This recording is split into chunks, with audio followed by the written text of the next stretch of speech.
Bueno, mi nombre es Francisco Fisloje, vengo en representación de Naturópatas para Chile, ¿ya?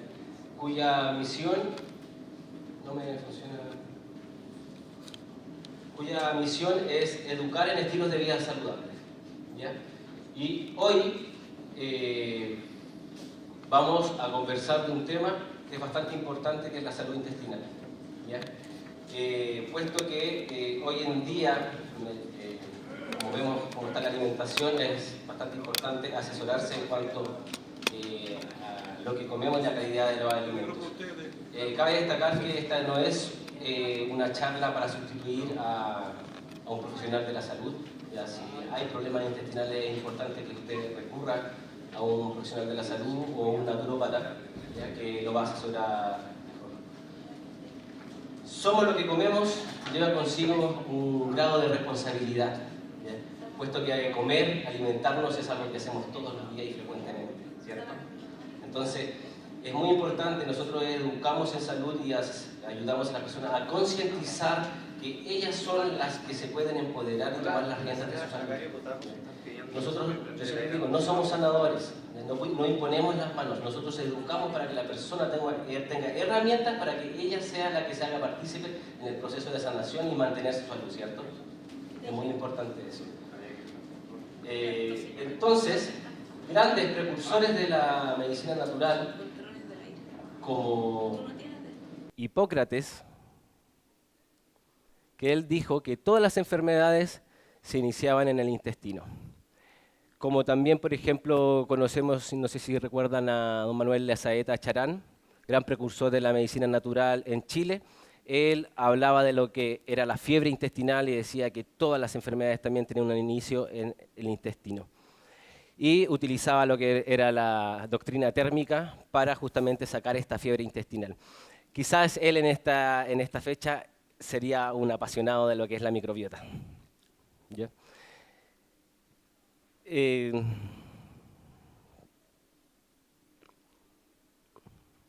Como que un poco lento él pasa. Ya. Ilya Mechnikov es un biólogo, microbiólogo ruso que en 1908 recibió un premio Nobel de Medicina y él dijo que la muerte iniciaba en el colon, ¿ya? Y gracias justamente a la ciencia, de alguna u otra forma, podemos entender, gracias al estudio de la microbiota, que hoy en día realmente es así. Se cree que el 90% de las enfermedades comienzan en la salud intestinal. Es muy importante, ¿ya? Podemos ver que desde muchos años atrás a la fecha, miren la cantidad de investigación científica, de estudios científicos que hoy en día hay anualmente, cerca de 4.500 estudios científicos diarios. O sea, no hay rama de la ciencia y de la medicina que no se esté enfocando en el estudio de la microbiota. Sumamente importante. ¿Qué es la microbiota? Yo creo que ya muchos saben y han escuchado que la microbiota son estos bichitos, le llamamos bichos, que viven en nuestro intestino. Y no solo son bacterias, sino que son virus, hongos, ¿ya? Que también conviven con nosotros. De alguna forma ellos conviven de una manera simbiótica, que esto viene de la evolución de los tiempos. De hecho, son nuestros antepasados. Microbiota entonces es el conjunto de microorganismos que reside en un hábitat o sitio específico. Tenemos una microbiota en nuestra piel, en nuestros ojos, en las mucosas, ¿ya? Y la microbiota intestinal humana es el conjunto de microorganismos que vive en nuestro intestino, ¿ya? Ahí podemos ver de alguna forma que es muy importante entender a estos bichitos. Louis Pasteur dijo, me gusta mucho una frase que él dijo que conocer lo infinitamente pequeño es infinitamente importante, ¿ya? De ahí también la importancia que hoy en día se le da a esta microbiota. Algo muy importante que quiero que entiendan, la microbiota de alguna forma son los bichitos que habitan en esta casita que es el intestino. El intestino vendría siendo como la casa y la microbiota, los bichitos serían sus habitantes. Eso es lo que tienen que tener bien claro, ¿ya?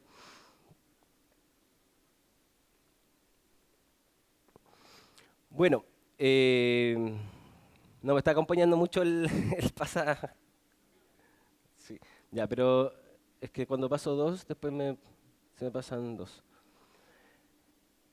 Bueno, la evolución de la microbiota la microbiota en el ciclo vital, bien se sabe que se creía que en el útero el bebé era aséptico, o sea, no habían bacterias, pero hoy en día, este año recién se descubrió que sí hay bacterias, ¿ya? Y que va a depender mucho de la madre. Y de ahí también la importancia de que padre y madre se preparen a la hora de ser padres, ¿ya? Eh, Hay factores muy importantes, nacer por cesárea, por ejemplo, va a generar que nuestra microbiota no esté como corresponde. Un factor sumamente importante es la lactancia. Los primeros días al nacer, el calostro, que no sé si han escuchado sobre el calostro tiene una importancia tremenda, que ni siquiera es alimento para nosotros, es alimento para las bacterias y para que se permeabilice el intestino. Es sumamente importante eso, gracias a eso. Yo conozco personas que de alguna otra forma han sido muy enfermizas, pregunto a sus padres si nacieron por cesárea y no pudieron ser amamantados. Y de ahí, de alguna otra forma, genera un conflicto para el resto de la vida. Alrededor de los 2-3 años de la niñez es cuando ya está más estable esta microbiota y es muy similar a la del adulto. Y aquí podemos ver que lo importante de la microbiota es su diversidad de bacterias que hay en el intestino, eso es lo importante. Es como, imagínense un jardín con 1, 2, 3 plantitas, no van a llegar mucha abejita, no va a haber mucha flora. A diferencia de un jardín bien cuidado, va a traer animalitos, insectos, etc. Es lo mismo, también la tierra tiene una microbiota que es sumamente importante y gracias a ella nosotros podemos de alguna otra forma vivir tranquilos. Bueno, entendemos que hoy en día no hemos estado haciendo muy bien las cosas, pero justamente el estudio de la microbiota y estos bichitos es un aporte tremendo a nuestra humanidad y el planeta. Hoy en día se sabe también que en el envejecimiento hay factores como el Alzheimer que son muy importantes, que tienen que ver con esta baja de diversidad con la edad. Un instituto científico de una universidad de Israel propuso el 2018 el Día Internacional de la Microbiota. O sea, ya tenemos el Día Internacional de la Microbiota, 27 de junio. Y en conmemoración a este día, hicieron una infografía donde nos hablan un poquito de los números, de las cantidades de la microbiota y realmente pasan a ser increíbles. Tan increíbles que hay más bichos en nuestro intestino que estrellas en la Vía Láctea. Son alrededor de 100 trillones de bacterias y el 95% de ellas están en el colon, en el intestino, ¿ya? Funciones de la microbiota, principalmente, nosotros en la naturopatía nos basamos mucho en la teoría emuntorial, que trabajen bien los emuntorios. ¿Conocen los emuntorios? Son filtros que nosotros tenemos. El hígado, los riñones, los pulmones y uno de los más importantes de todos y el principal es el intestino, puesto que lo que hacemos todos los días es comer y usted entenderá que muchas veces puede ser que haya algo muy malo que entre por nuestra boca, un bichito, cualquier cosa, y por ende tiene que haber una barrera de defensa muy importante. Algunas de las funciones de la microbiota, ellas trabajamos en simbiosis, nosotros les damos un hogar a ellas, pero ellas también nos ayudan a producir vitamina B12, vitamina K, y por ejemplo hay un componente que se ha descubierto mucho que es el butirato, que el butirato de alguna u otra forma es un antiinflamatorio muy potente que tiene mucha relación con el cuidado de la pared intestinal, ¿ya? Una barrera de defensa. Ellas nos protegen contra los bichitos negativos, ¿ya? Los bichitos malos son oportunistas. Baja la barrera, baja la diversidad de flora intestinal y se aprovechan y aumentan los bichitos negativos. Se sabe que el 15 al 20% de lo que... hay algo importante.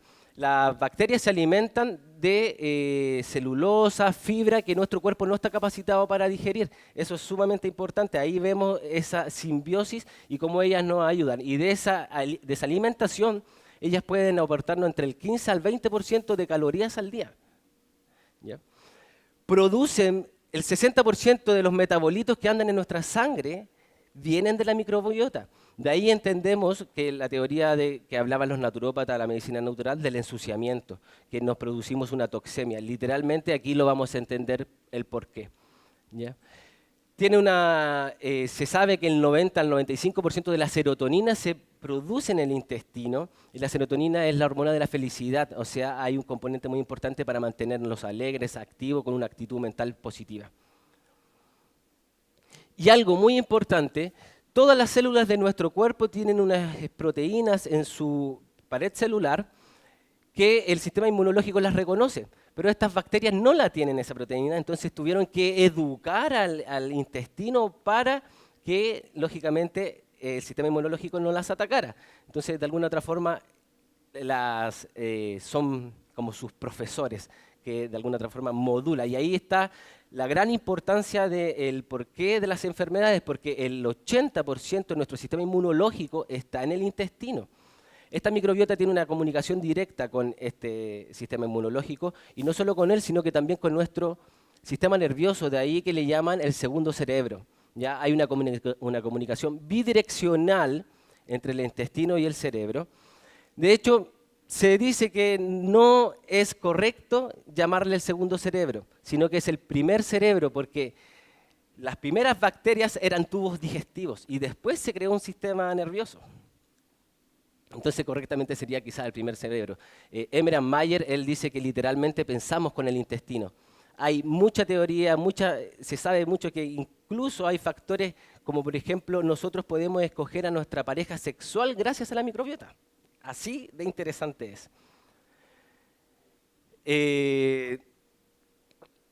¿Qué más? Bueno, de ella depende, como les decía también, la actitud mental positiva.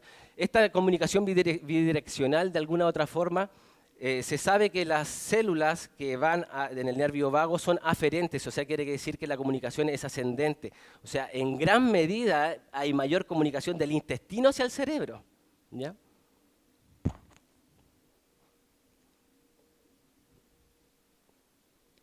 Aprovecho de tomar un poquito de agua, que esto mientras pasa.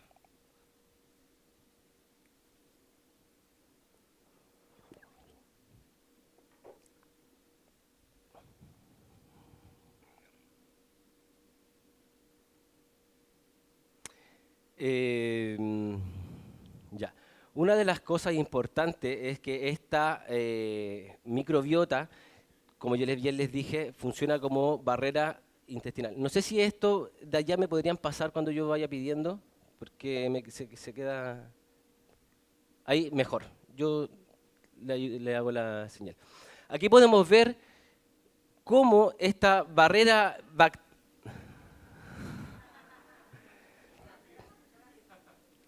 Yo quería hacer el puntero. Esta barrera... Cosas que pasan. Ya, aquí tenemos, mire, podemos ver cómo hay una aplicación de la microbiota en la barrera intestinal. Esta microbiota es la primera barrera de defensa. Después tenemos una barrera química que es el mucus, ¿ya? Y tenemos las células epiteliales. Que el intestino delgado se llama delgado porque justamente hay solo una capa de células, eso para que lo entiendan, ¿ya? Y justamente porque es de donde se absorben los nutrientes, pero al ser muy delgado también es muy vulnerable y pueden pasar bacterias, ¿ya? Y estas bacterias van a pasar y van a tener una comunicación directa con el sistema inmunológico. Acá el sistema inmunológico, ¿ya? Y aquí podemos entender en la próxima imagen, por favor. Fíjense, ¿se han escuchado hablar de la hiperpermeabilidad intestinal? Bueno, he aquí la explicación. Miren cómo el estrés, toxinas, partículas de alimento, por ejemplo, el gluten, no todos los seres humanos están capacitados o adaptados para digerir estas proteínas, ¿ya? Imagínense que gluten en inglés, glue, significa pegamento. Estas proteínas se pegan al intestino, lo dañan y lo perforan, ¿ya? Y es ahí por donde después pasan las bacterias, pasan micronutrientes. El efecto de los medicamentos, ¿ya? Voy a retrocederme. Miren, y de ahí viene todo lo que la implicancia de las intolerancias alimentarias y una alteración del sistema inmunológico, porque el sistema inmunológico, imagínense que si están pasando muchos micronutrientes, está como alerta. Yo digo, es como carabineros que están ahí en la marcha y van contra todos, que en realidad es como un ejemplo de entender. Y aquí es donde se produce el ensuciamiento, que es lo que dicen los naturópatas, que de alguna forma esto pasa al torrente sanguíneo, va a debilitar al hígado, por ejemplo, porque el hígado tiene que filtrar la sangre, esta sangre no puede pasar sucia a los órganos. Le va a dar más trabajo al hígado, le va a dar trabajo a los riñones y por ende después se va a producir un ensuciamiento y va a afectar a cualquier órgano o a un órgano más debilitado. La siguiente, por favor. Aquí podemos ver un corte histológico, cómo las mucosas de una mucosa normal pasa a una mucosa atrofiada. La siguiente, por favor. Tampoco está... ya. Y este desequilibrio se conoce como disbiosis.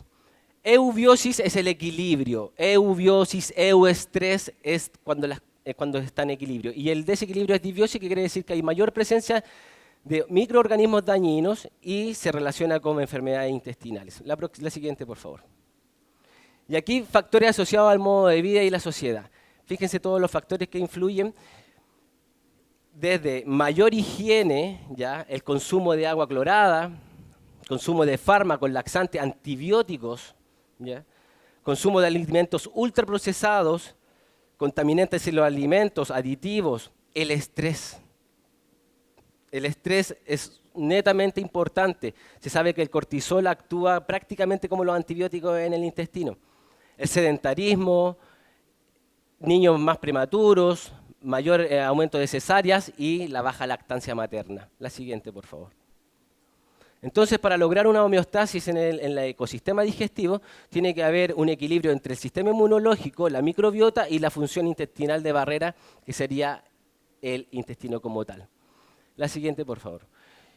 Entonces, una alteración en esta microbiota nos va a llevar a enfermedades metabólicas como la obesidad, ¿ya? Esclerosis múltiple, enfermedades digestivas como úlceras, constipación, diarrea. El estreñimiento, que es tan común, es un factor netamente importante. Cuando pusimos la infografía, se dice que el intestino son alrededor de 400 metros cuadrados y si estiramos todas estas microbiosidades que tiene el intestino. Y imagínense eso en constante contacto con el material fecal. De ahí que a veces no se le ha dado tanto interés, dice, no, soy estreñido y así la gente vive. Entonces es fundamental, ¿ya? Y de ahí de alguna otra forma se viene a producir esta gran cantidad de enfermedades neurodegenerativas, enfermedades cognitivas como el autismo. Eso fueron uno de los primeros estudios que se descubrió. Se descubrió que los ratones que eran asépticos eran más locos, no controlaban su vida y no se relacionaban con los otros. Les ponían bacterias a los ratoncitos y ellos empezaban a relacionarse con los otros ratones y de pronto cuidaban su vida. Entonces ahí entendemos que las bacterias de alguna u otra forma nos mandan señales al cerebro y nos dicen, cuidémonos. Estamos nosotros habitando en este cuerpo y queremos sobrevivir. La siguiente, por favor. Entonces, ¿cómo el manejo nutricional de estos compuestos dietarios? Principalmente para lograr esta homeostasia o esta homeostasis en el ecosistema digestivo, es a través de probióticos, prebióticos, polifenoles y otros compuestos como proteínas y péptidos. Y ya cuando esto es mucho más complejo, ya hay un manejo terapéutico como por ejemplo trasplante de microbiota fecal, ¿ya? Que yo recuerdo hace un par de años en las clases dando esto, mis alumnos decían, no, pero ¿cómo va a ser? Busquen. Y buscaron y aquí ya en la clínica Las Condes lo hacen, ¿ya? Trasplantes de consorcios microbianos sintéticos y la utilización de antibióticos que lógicamente van a ir a atacar a ciertas bacterias. La siguiente, por favor. Entonces, somos lo que comemos, lo podemos entender con esta imagen. O sea, a mayor diversidad, mayor salud, a mayor diversidad de bacterias. Y estas bacterias va a depender de lo que coman. O sea, si nosotros le damos pizza todos los días, lógicamente, si le damos pizza todos los días, lógicamente, vamos a tener una baja diversidad y estas, de alguna u otra forma, estas bacterias negativas se van a aprovechar y van a atacar y van a disminuir Entonces, desde ahí se entiende que somos lo que comemos, con qué alimentamos a estas bacterias. ¿Ya? Tengo una paciente que me dice, yo le mando mucha luz y amor a mis células. Entonces ahora entiendo que también tengo que mandarle mucha luz y amor a nuestras bacterias, si viven con nosotros. Ya, consejos para una microbiota sana. ¿Ya? Hay que entender que esto, por honor al tiempo, no es una charla de fermentados, no es una charla que profundicemos, sino que es más bien dar consejos generales, por lo que yo les recomiendo, si a ustedes les interesa este tema, profundicen, estudien. Yo les voy a dejar al final, les voy a dejar algunos datos. ¿Ya? Es importante una dieta sana, variada, no hay una exclusión de la carne y la grasa animal, ya para que se entienda. Hay muchos estudios, no sé si han escuchado hablar de Winston Price, que le llaman el Newton de la nutrición, y de alguna otra forma él hizo un estudio de que las comunidades tradicionales, de alguna otra forma también se alimentaban con carne animal, con grasa, y él era un dentista, entonces él se fijaba en la calidad de la dentadura y se dio cuenta que estas comunidades tenían unos dientes pero maravillosos y perfectos, a diferencia de otras comunidades que se alimentaban con otro tipo de alimentos. ¿Ya? Entonces, pero lógicamente nosotros entendemos el tema de la neutralización, que ese es el daño que hoy en día hay. Entonces la idea es acercarse un poco a alimentos más ecológicos, ya libres de toxinas, animales de pastoreo si fuera así, ¿ya? Alimentos orgánicos es el ideal. Alimentos fermentados. Los alimentos fermentados son los que le llamamos los probióticos, que de alguna u otra forma el alimento, todas sus propiedades que tiene el alimento son sumadas a las propiedades que les dan las bacterias mediante la fermentación. ¿Ya? Estos fermentados de alguna u otra forma se han ocupado toda la vida, porque antiguamente no existía refrigeración, entonces el ser humano buscaba formas de proteger y cuidar y mantener el alimento, mediante la fermentación, el salado, el curado, el vinagre. ¿Ya? Tenemos los probióticos y los prebióticos, que los probióticos ya lo entendemos que son estas bacterias de estos alimentos fermentados. Alimentos fermentados los tenemos en todos lados. ¿Ya? Por ejemplo, la cerveza, el vino, el pan, el picle, chucrut, tenemos la vainilla, las salsas de soya, el chocolate, el café. Son alimentos fermentados, no todos tienen probióticos, ya hay que diferenciar que hay unos componentes que no tienen probióticos. Voy a retroceder para que salga esa imagen de ahí. Ahí entendemos, con esta imagen es bastante sencilla, cómo los probióticos son las bacterias y los prebióticos son el alimento de estas bacterias, o sea, la fibra que nuestro organismo no digiere. ¿Ya? Una vida menos estresada, se avanza solo eso. Una vida menos estresada, ¿ya? Alimentación consciente, algo muy importante que les recomiendo. Por ejemplo, masticar concienzudamente. Nosotros tenemos amilasas digestivas en nuestra saliva que de alguna u otra forma favorecen la digestión, ¿ya? Que de alguna u otra forma también es una especie de fermentación en nuestra boca cuando nosotros masticamos concienzudamente. Y piensen, ¿han escuchado hablar del mindfulness? Atención plena. Lo importante es el presente. En nuestro presente nosotros co-creamos nuestra realidad y de la calidad de nuestros pensamientos, de nuestras acciones, de la calidad de lo que decidimos día a día va a depender nuestra salud.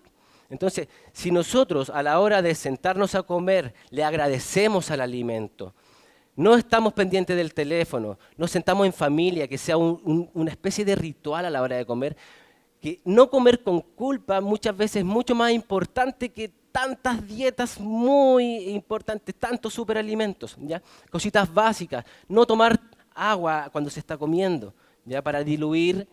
Hay un falso mito que dice que mientras más agua tomo cuando estamos comiendo, es falso, porque de alguna otra forma aguamos un poco los jugos digestivos y no se va a llevar a cabo la digestión. Entonces, algo tan sencillo, un mindfulness que podemos hacer a la hora de comer, todos los días podemos hacer un mindfulness y estar presentes aquí y ahora, y el alimento va a ser mucho más digerido y le vamos a dar menos trabajo al intestino.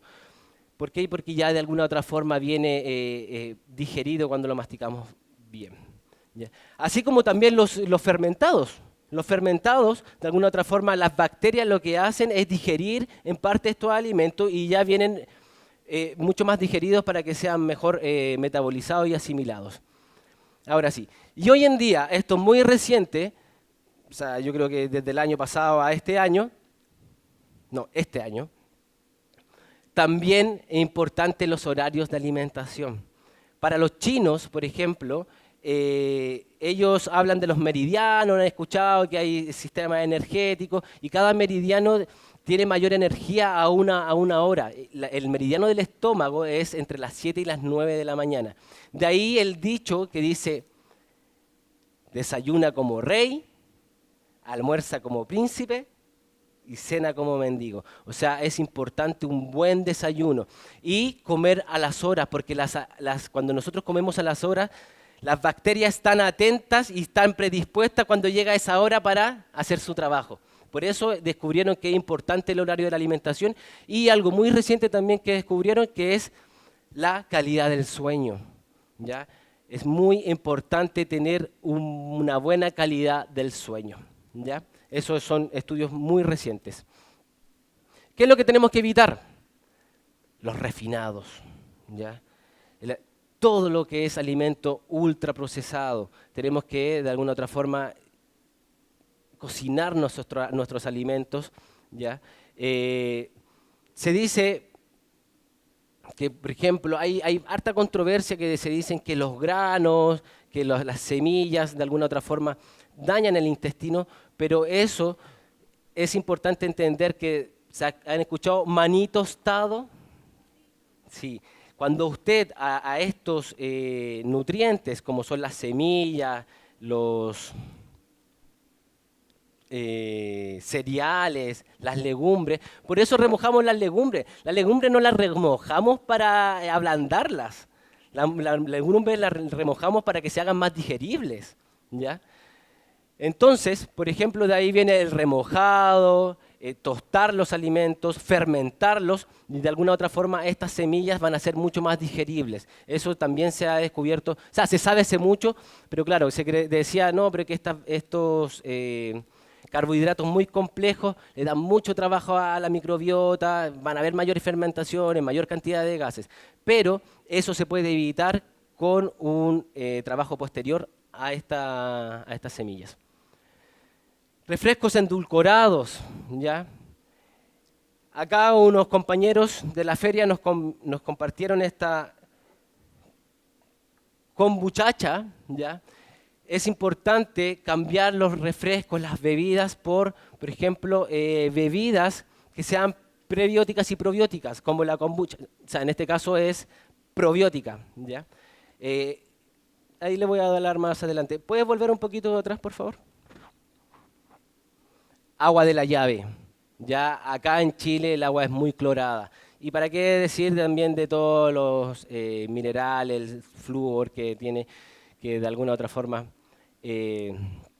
también afecta a la salud. La leche animal y los lácteos aún está en estudio, ¿ya? Se cree, siempre se ha sabido de que la caseína, justamente con el gluten, son alimentos que nuestros intestinos no están capacitados para digerirlo, pero va a depender también de la zona, porque por ejemplo, en Alemania, en otros países donde siempre se ha consumido, ellos tienen el pool genético para poder absorber estos alimentos.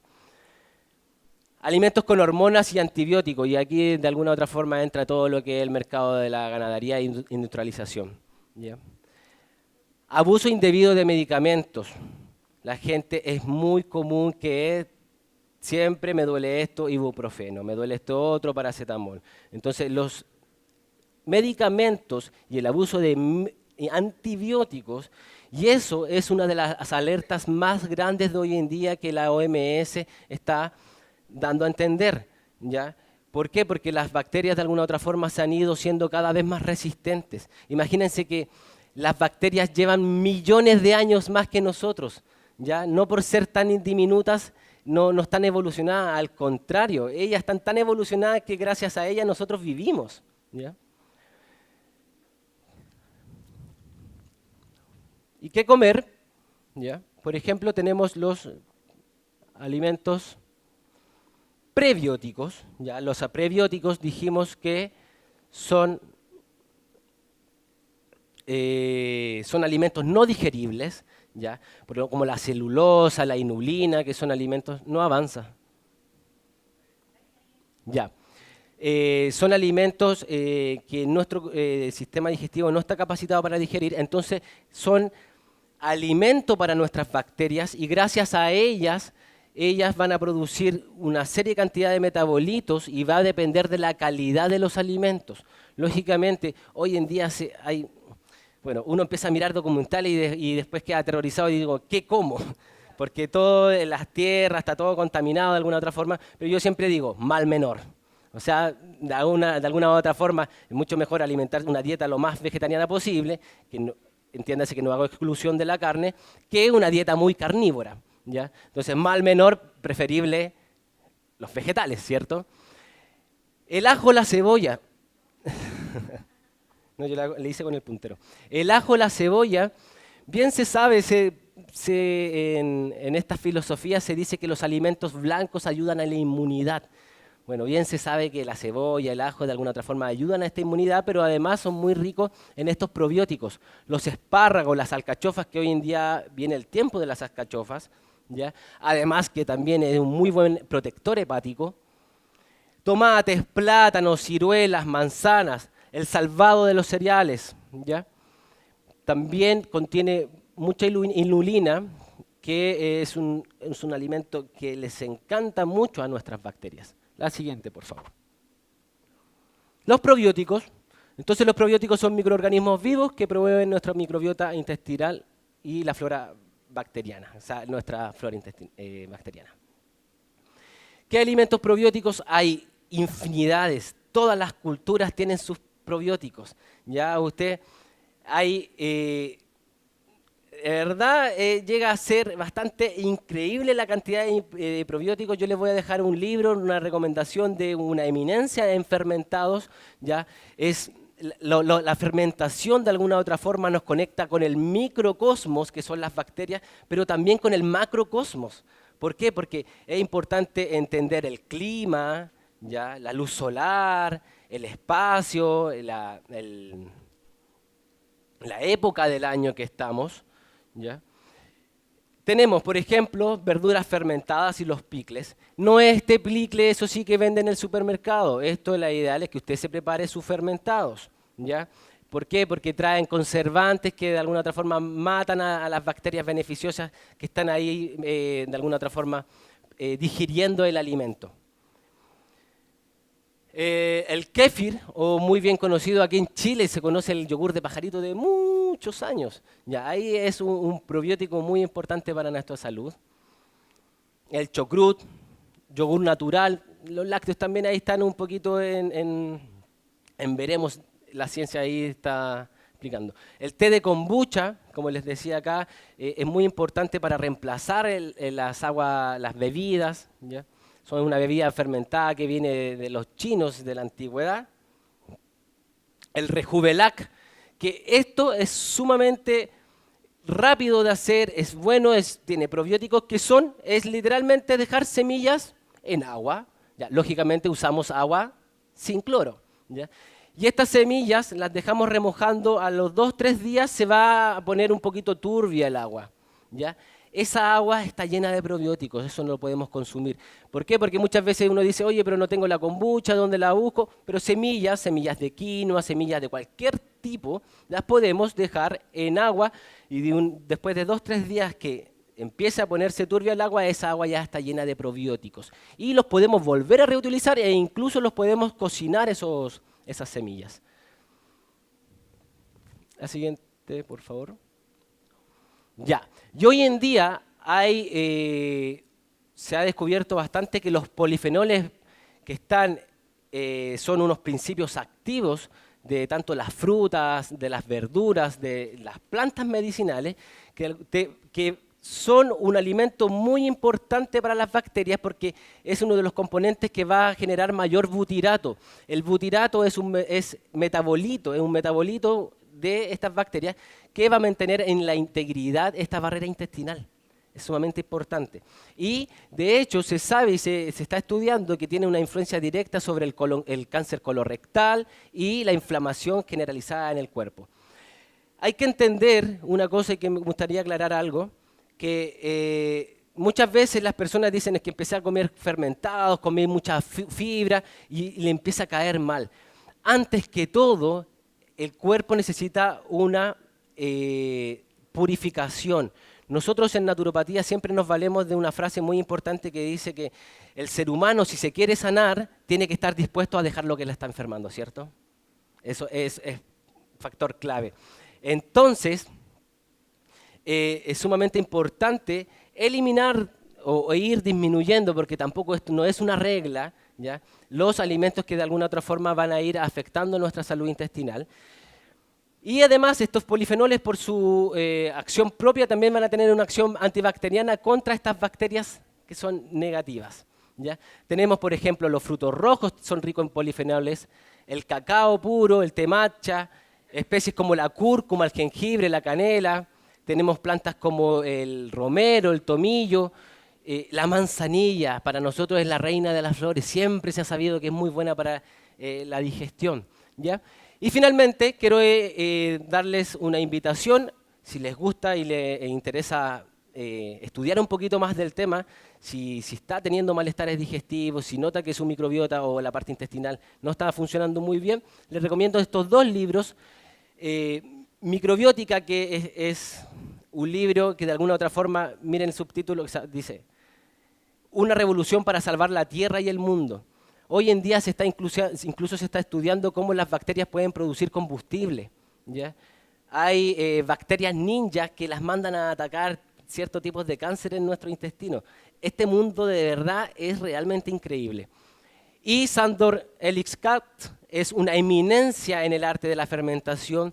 Es un libro aproximadamente 500 páginas donde él muestra todos los fermentados y cómo se preparan y sus cualidades de todo el mundo.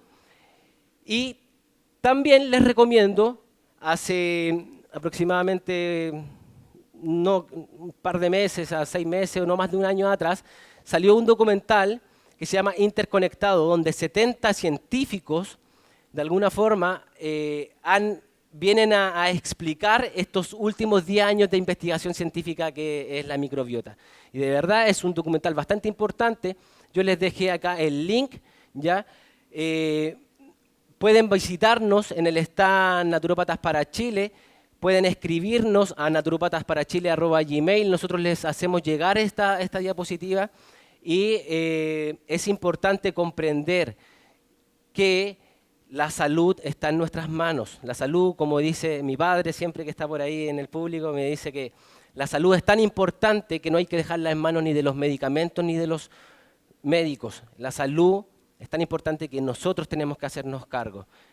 Hay que entender de que la calidad de nuestras decisiones día a día va a influir en la calidad de nuestra salud. Muchas gracias. Sí, ahora vienen las preguntas.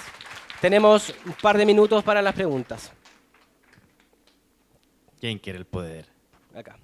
La señorita dijo primero, ella. Oye, me gustaría que hablaras más de esa diferencia entre el parto natural y la cesárea. ¿Cómo influye? ¿Cuál es la relación? Ya, ¿qué es lo que pasa? Que el bebé, al salir por el canal vaginal, él bebe la flora bacteriana de la vagina de la madre. Sí, además, también restos fecales de la madre y A diferencia del parto por cesárea, al niño lo sacan directamente de la guatita. Entonces, lógicamente, no tiene este contacto. De hecho, hay una científica en este documental que comenta que ella, su primer hijo nació por cesárea y a su segundo hijo lo empapó con, nació por cesárea también, pero lo empapó de esta flora bacteriana. Y su hijo, su sistema inmunológico es tremendamente mucho más fuerte que el otro. ¿Alguien más por allá? En el mercado existe la venta de, dicen, probióticos con prebióticos. Ya. Miren, ¿Está bien? eso es muy importante, qué buena esa pregunta. Honestamente, los probióticos, todavía está en estudio la clínica de los probióticos. ¿Ya? Se sabe que hay algunos probióticos que son más estables que otros, pero, por ejemplo, hay probióticos que son muy pocas cantidades, menos de 10 billones no van a ayudar. Tienen que ser probióticos por lo general de 25, 50, 100 billones, y de ahí también el excesivo valor que tiene. Pero yo les recomiendo que para el uso de probióticos, mejor se hagan asesorar por un experto, ¿ya? Porque de alguna u otra forma hay productos que tienen muy poca cantidad y que realmente no van a servir, porque no tienen una aplicación clínica. Es importante entender eso. Por lo general, yo he usado, por ejemplo, probióticos con personas que han tenido diarreas muy intensas y después, lógicamente, en la diarrea se murieron muchas bacterias o salieron muchas bacterias y ahí se puede repoblar. Pero como un uso clínico todavía está en estudio. Entonces, yo no me aventuraría a darlos así como así. ¿Alguien más? Ahí. ¿Qué opinas sobre los lavados intestinales que se hacen con unas máquinas? Ya. Eso es, bueno, es controversial, ya, porque de alguna u otra forma precursores de la naturopatía como Bernard Jensen, que es un iridiólogo, que es una de las técnicas que yo utilizo mucho y que pues, en el iris se evidencia esta falta de estructura en el intestino como para mantener a una flora intestinal saludable. Él aplicaba lavados de colon, hidroterapia de colon que se conoce. Yo recomiendo que lo mismo, se haga asesorar por un experto y si se lo hace en una clínica especializada, ¿ya? Sí se puede, pero hoy en día también se sabe de que esos lavados de colon barren con todas las bacterias, entonces por eso también es después importante saber con qué probióticos vamos a repoblar. Por eso mejor déjense asesorar por un doctor, por un médico o un naturópata. No sé si queda claro. ¿Sí? Acá, dígame. Mira, el problema mío es que pienso que estamos plenos de alimentos transgénicos. Sí. Cuando compro las frutillas, compro el kiwi, tienen ya un palito, un corazón. Mm. Muestra lo transgénico que es esto y que dura siempre al final del refrigerador Mm. fuera, porque está Sí. La manzana dura meses ahí en la canasta.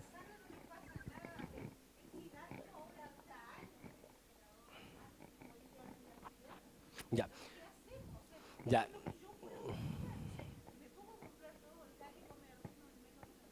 Sí. Es complejo, sí se entiende.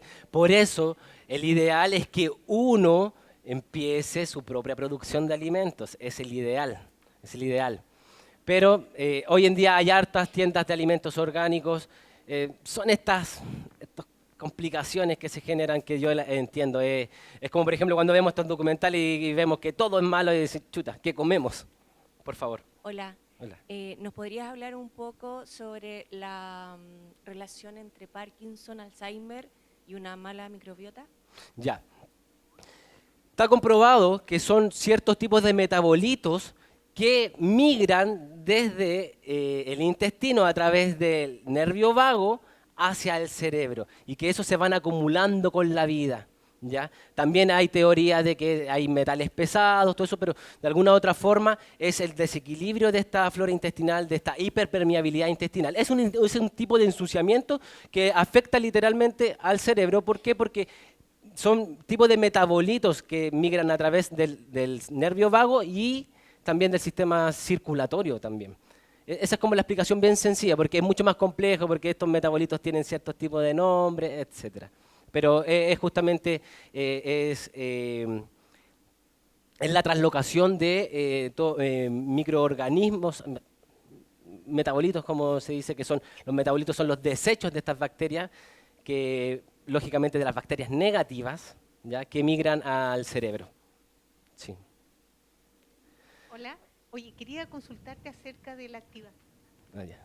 acerca de las semillas que consumimos. Yo tengo entendido que uno tiene que activarlas para Sí. poder consumirlas. ¿Qué tipo de semillas podemos no activar en el día a día, digamos, para poder consumirlas sin necesidad de activarlas? Bueno, es común comer almendras, nueces, ¿ya? De pronto, si esos alimentos jamás me han producido malestar, sigo comiendo esos alimentos sin necesidad de activarla. Pero el nombre lo dice, activarlos, entonces van a ser mucho más digeribles. Entonces, mi recomendación es que se activen todos. Sí. Hola. Mira, en una diapo salían que cuando cuando la microbiota estaba dañada, surgían diversas enfermedades. Y en una de esas salía el autismo. Desde el área de la educación, el autismo no es visto como una enfermedad, sino como una condición, Sí. ¿ya? Que de por sí no es curable, ¿ya? Entonces, mi pregunta va, si yo hago un cambio radical o progresivo en un niño con autismo, en un adolescente con autismo, ¿puedo generar un cambio dentro de su condición? Ya, va a depender de la edad. Hay un libro que se llama GAPS, que es el síndrome psicointestinal, que es de una doctora Natasha Campbell, que ella es una neurocientífica que hace 20 años atrás a su niño le diagnosticaron autismo. Y ella, como neurocientífica, empezó a estudiar y se dio cuenta que todos los niños con autismo tenían problemas digestivos. Y ella dice que después de los 5 años el deterioro es bastante complejo. Entonces, hasta la edad de 5 años, de alguna u otra forma, sí se puede corregir el autismo. Y ahí, una de las dietas y los protocolos que ella da, y lo más importante es el caldo de huesos. Por eso yo siempre insistí de que no hay que excluir la carne. Entonces, de alguna u otra forma, hasta esa edad se podría lograr. Lógicamente que después quizás vamos a ayudar a mantener la calidad de la vida de las personas. Hay que pensar que muchas veces hay enfermedades que son degenerativas, que no podemos hacer más, sino que mejorar la calidad de la vida de las personas. Quisiera preguntarte a raíz de lo mismo que dices tú del tema de no excluir ningún alimento, ¿qué opinas tú con respecto al tema del veganismo y del vegetariano? Sí, no sé, ahí Sí. excluyen tanto Ya. alimento que no sé cómo va a Mire, ser el futuro de ellos. literalmente, lo que yo sé, yo me baso por lo que dice un poco la ciencia, lo que se sabe. De alguna u otra forma, la grasa animal es importante. ¿Por qué? Porque de alguna u otra forma va a llegar a ayudar. El colesterol lo producimos nosotros, pero esas reservas de grasa va a ayudar a la regeneración celular. ¿Qué es lo que pasa? Que un vegetariano, lógicamente, se va a sentir mucho mejor porque de una dieta procesada va a pasar a una dieta de depuración, de eliminación, que eso es lo que hacen los vegetales, depuran. Pero la capacidad de regeneración, lamentablemente, no va a estar. Y eso va a pasar con los años, no va a pasar. Nosotros, precursores de la naturopatía, por ejemplo, se hacían vegetarianos y a los 10, 15 años después tenían que volver a comer carne. ¿Por qué? Y de hecho eso tiene que ver un poco con el pool genético que nosotros tenemos, que de alguna otra forma se sabe que las culturas tradicionales todas consumían los alimentos animales y todas las partes del animal. O sea, en Alaska, por ejemplo, los huevos de pescado los dejaban secar al sol y a las parejas cuando se casaban les daban esos huevos de pescado para la fertilidad. ¿Me entiendes? Entonces, de alguna u otra forma, el tema es que la industrialización, sí, ese es el tema. Pero yo he visto algunas personas que son vegetarianos de 15 años y de alguna u otra forma están afectados. Muchas gracias. Bueno, la última pregunta de mi padre. No, por temas de tiempo tenemos que Ya. continuar con el...